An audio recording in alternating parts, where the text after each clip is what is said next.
त्योहार हो या भोज, नारियल तो होगा ही होगा, लेकिन आज ये नारियल विलासिता की चीज बन रहा है। अन्ना, कितने का है एक नारियल? आज 1 किलो 70 रुपए का है। पिछले साल क्या कीमत थी? 1 किलो 40 का था। सोने की तरह भाव बढ़ रहे हैं।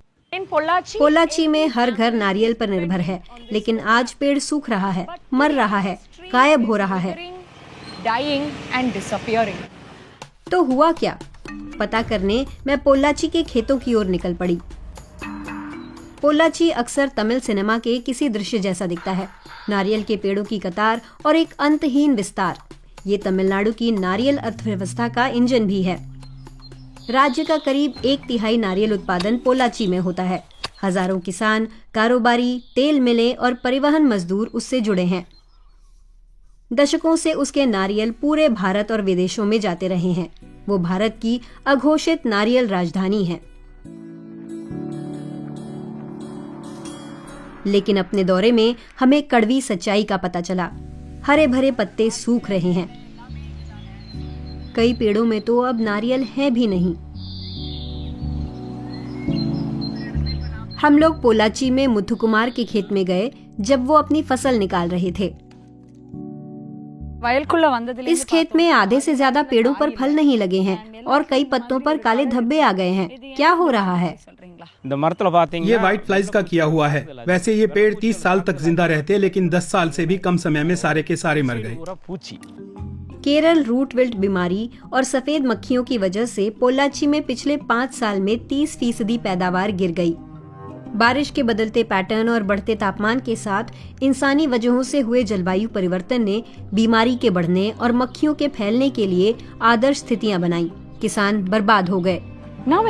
अब हम ऐसे व्यक्ति से मिलने जा रहे हैं जो इलाके में कोकोनट पद्मनाभन के नाम से मशहूर हैं। नारियल के इस कैंसर से उनके पेड़ भी प्रभावित हुए हैं। वो कहते हैं ये पहली स्टेज है, इसलिए उपचार के लिए परेशान हैं। वो पोल्लाची के अलावा पड़ोसी राज्य केरल में भी किसानों से बात कर रहे हैं। हमें बताइए, उत्पादन पर कितना असर पड़ा है? पोल्लाची नारियल का स्वर्ग हुआ करता था और किसानों का भी। अब हमें नहीं पता कि हमारे पेड़ अगली पीढ़ी तक भी बचेंगे या नहीं। पहले हर 2 महीने पर हम करीब 30,000 नारियल निकालते थे। आज 2 से 3,000 ही निकलते हैं। पोल्लाची 100 ट्रक नारियल सप्लाई करता था, जिसे तमिलनाडु, केरल और आंध्र प्रदेश के किसान 3 अरब रुपये कमा लेते थे। अब सिर्फ 20 ट्रक निकलते हैं।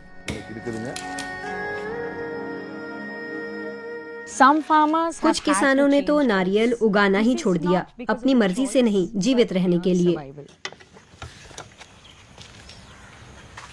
हमें इस पॉली हाउस के बारे में बताइए। हम लोग तीसरी पीढ़ी के नारियल किसान हैं, लेकिन हमारी मिट्टी खाद से भरकर खराब हो गई और पेड़ मरने लगे। अभी भी हम खेती नहीं छोड़ना चाहते, इसीलिए मैंने ये विकल्प चुना। यहाँ हम खीरा उगा रहे हैं, कुछ लोग टमाटर या ऑर्किड की खेती कर रहे हैं। हमारे 10 एकड़ के नारियल खेतों में से 1 एकड़ पर अब पॉली हाउस है। पिछले साल 2 फसलों से हमने करीब 5 लाख रुपए कमाए। जल्द ही ये सफेद चादरें शायद सभी पेड़ों की जगह ले लेंगी। कई किसान असहाय महसूस करते हैं। पैदावार में गिरावट का मतलब आय में कमी और उसका दबाव रोजमर्रा के जीवन पर पड़ता है। घरेलू बजट, बच्चों की पढ़ाई और पोषण भी। किसानों की बदहाली अपने दौरे में हमें साफ साफ दिखी। यहाँ दाईं तरफ नारियल के हरे भरे पेड़ दिखते हैं। बाईं तरफ भी ऐसा ही था, लेकिन अब नारियल नहीं उगाया जाता। कुछ किसानों ने बिल्डरों को अपनी जमीन बेच दी। अगर ऐसा ही चलता रहा तो हमारे नारियल के खेत प्लॉट बनकर रह जाएंगे।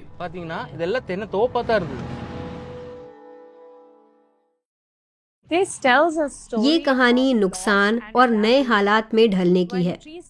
पेड़ों ने पैदावार बंद कर दी तो किसानों ने फिर से शुरुआत करने के लिए रास्ता बदला और अपनी पीढ़ियों की जमीन का एक हिस्सा छोड़ दिया। ये सिर्फ एक फल की कहानी नहीं, ये उन सभी की कहानी है जो उस फल पर निर्भर हैं। रसोइये, विक्रेता, मजदूर, निर्यातक और घर परिवार।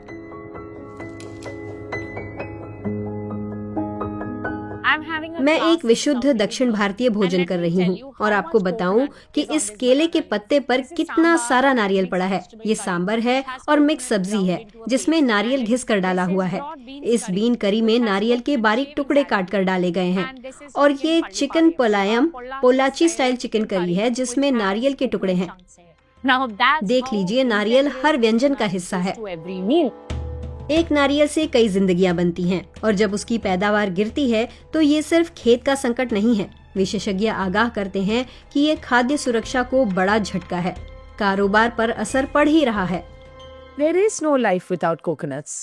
नारियल के बिना कोई जीवन नहीं। नारियल की चटनी, काले चने की करी, कोरमा, मशरूम पाली पलायम, हर डिश में नारियल है।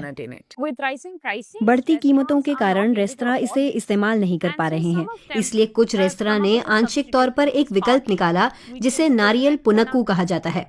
तेल निकालने के बाद उसका बचा हुआ अवशेष। विशेषज्ञों के मुताबिक 1950 के दशक में नारियल की संकर प्रजातियां उगाना शुरू हुआ तो पेड़ों पर बीमारियां भी उभरने लगीं। खाद्य सुरक्षा की खातिर ये संकर बीज लाए गए थे, लेकिन रसायनों के अत्यधिक इस्तेमाल से मिट्टी कमजोर पड़ गई, जिससे बीमारियां फैलने लगीं।